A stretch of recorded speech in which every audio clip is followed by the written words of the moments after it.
Welcome back to Writing Done Right. Well, today we're going to talk a little bit about the beginnings of audiobook production. I'm going to show you how I record my audiobooks, the equipment that I'm using, where I do that, and you can use that information to decide if you want to produce your own audiobooks or if you just like to hire that out.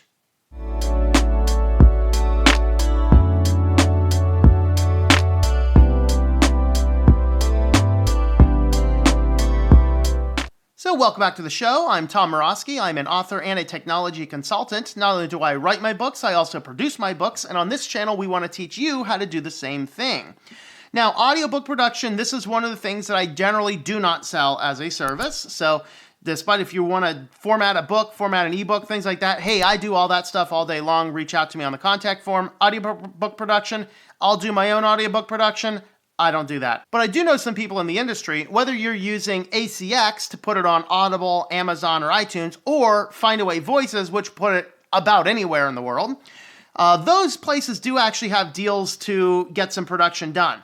But if you're like me and you will just like to do everything yourself, we're going to show you the tools that I'm using. So I am going to change my microphones around when I get to the place where I record them, just because I want to show you the professional microphone setup, which is what I'm using for this video here. So we're going to change the microphones around a little bit on the camera just to show you what all the equipment is, the computer, and the place and the space that I do to start recording my work.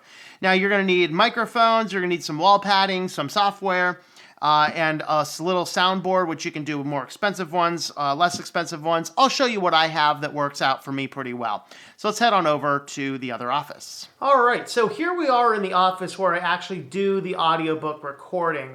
So the first things you'll notice is this padding back here on the wall. Now, you can do a lot better, more expensive, more professional sound padding, but really all you need for good sound padding and good sound is you just need something to muffle and capture the echo, especially since this room here has hardwood floors, which you might be able to hear a little bit of the echo using this microphone because it picks up a lot more range rather than the typical microphone that I use recording the videos.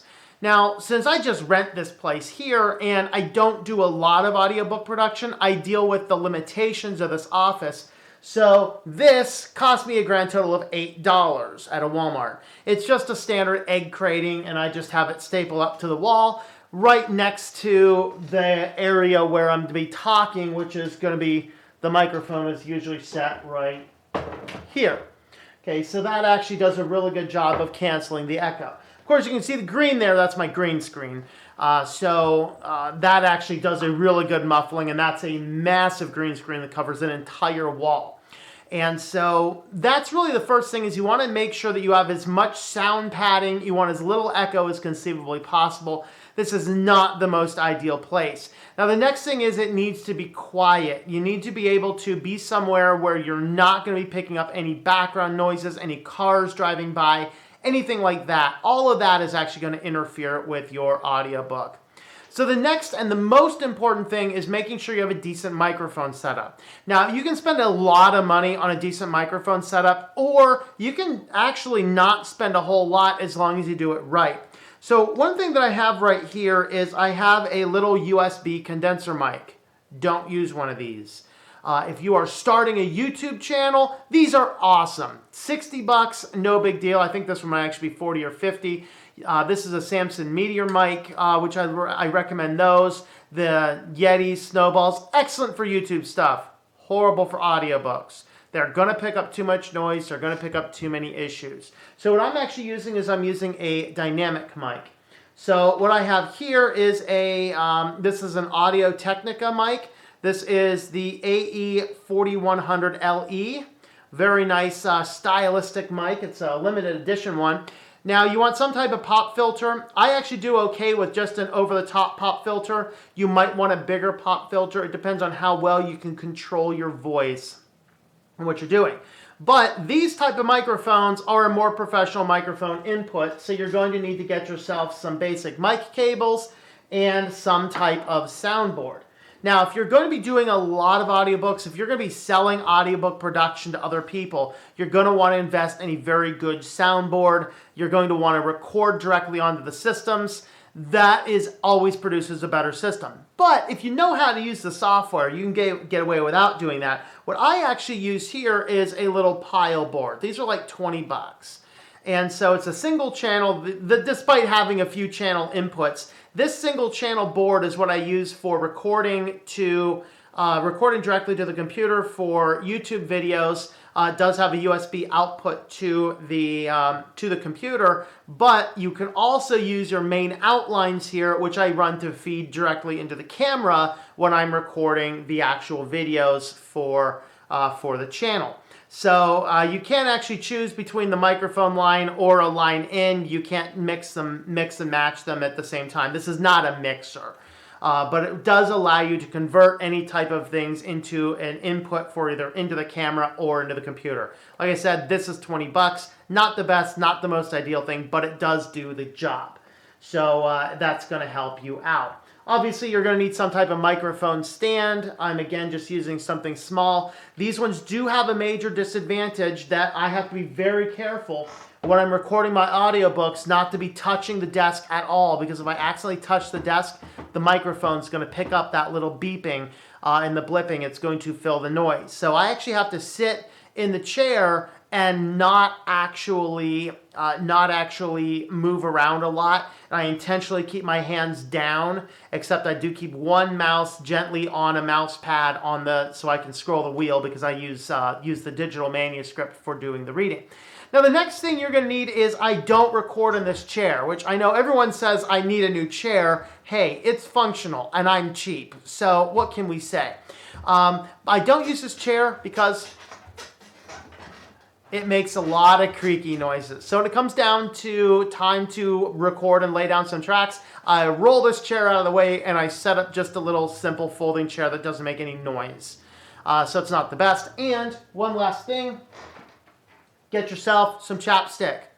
When you start recording your audiobooks, you want to chap up. Put some chapstick on there. That's going to prevent you from making a lot of weird lip noises. It will reduce the sound of pops and things like that. So get some good chapstick. I just keep mine, since I don't use chapstick any other time, I just keep mine right back there in the corner. Oh, and I kicked the camera. I just keep mine right back down there in the corner so I'm ready to go. So that's pretty much all the equipment that I'm using. Of course, you're going to need some type of headphones. I use these Skull Candy headphones that have some noise cancelingness. They have good speaker tone. They sound decent. You just want something that sounds good. Again, if you're doing full-fledged professional, you're going to be selling your audiobook services, you're going to want to spend a lot more money on the equipment than I have. I only do audiobooks as I can because I like to do it for my own books. It's not a service I sell to people. Again, though, I do sell ebook creation, typesetting, cover designs, things like that. I do that for other people as well. So if you're looking for those, reach out to me, WritingDoneRight.net/contact. So that's kind of about it. How much does it cost to get started if you're just like you're getting started? The microphone here is the best thing. Again, there's condenser mics and dynamic mics. Condensers are generally considered, quote, better. I actually went with dynamic because this will not pick up a lot of background noise. The downside is you're going to have to work with the hardware and the software a little bit better for better tonal quality. This is the most expensive part, which I think was $150 for a microphone.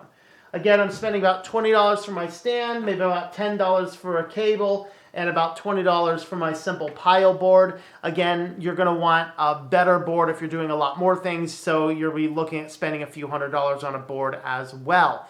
Also, if you can get a board that will record the audio directly into the board itself and then allow you to export the audio to your system, way cleaner audio when you do that versus feeding it into the system.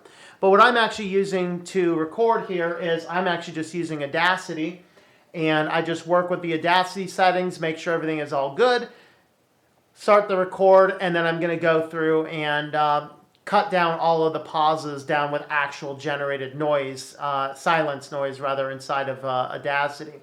So that's what I'm using. It's a very cheap option. It's a very good option, and it does work. So if you want to know how all this sounds, I have actually completed the first chapter of the Synaptergy audiobook. So I'll go ahead and place a link for that down in the description so you can actually listen to what that sounds like. And that book will be available. Hopefully I'll have that done about the time I launch the book around May 12th, but I don't know. I'm only a couple chapters in so far, so it's questionable if I'm going to reach that goal or not. But regardless, you'll be able to hear what I'm doing and how it sounds even with this cheap and meager setup. So thanks for coming along. Let me know if this helped you out in the comments down below. Subscribe to the channel if you've not already done so. Also have a look at our WritingDoneRight.net/affiliates if you want to help support the channel, see the affiliate products I recommend. And I hope that we will teach you to get your writing done right.